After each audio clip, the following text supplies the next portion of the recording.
Bonjour à tous et bienvenue dans Bibliothèque sur les ondes. Tous les mois, nous vous donnons rendez-vous pour vous présenter 2 ouvrages en 2 minutes, reliés par une thématique commune. Aujourd'hui, on vous présente 2 coups de cœur. Commençons avec le roman Les larmes noires sur la terre de Sandrine Colette. Il suffit parfois d'un seul choix pour que tout bascule. Pour Mo, ce fut celui de suivre un homme à Paris.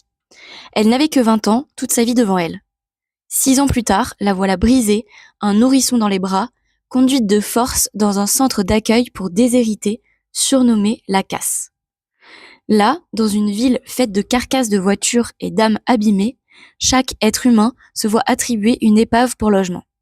Au cœur de ce véritable enfer, Mo découvre d'autres femmes et une véritable solidarité féminine qui aboutira sur une amitié sans faille. Nous suivons le quotidien des 5 femmes, un quotidien rythmé de leur combat pour leur survie. Un roman bouleversant qui parle de chute, de survie et surtout de renaissance. À travers l'histoire de Mo et de ses compagnes d'infortune, l'autrice dresse un portrait poignant des oubliées de la société. Ces femmes que tout le monde semble condamner, mais qui par leur courage et leur solidarité redonnent sens au mot espoir. Un hommage vibrant à la résilience des femmes et à la puissance du collectif. Continuons maintenant avec une de nos BD adultes coup de cœur. Le visage de Paville, écrit et illustré par Jérémy Perraudot.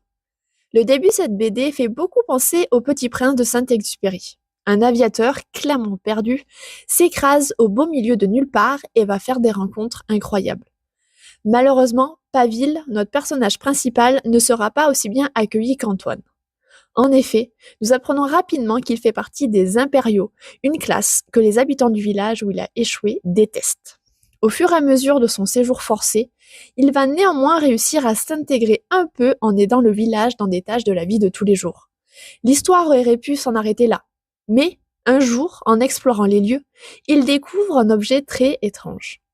En interrogeant les quelques villageois qui lui adressent la parole, il va alors se rendre compte que cet objet n'est rien moins qu'un artefact ancien, lié au culte que les habitants vouent à Oda, le gardien aux 1000 visages.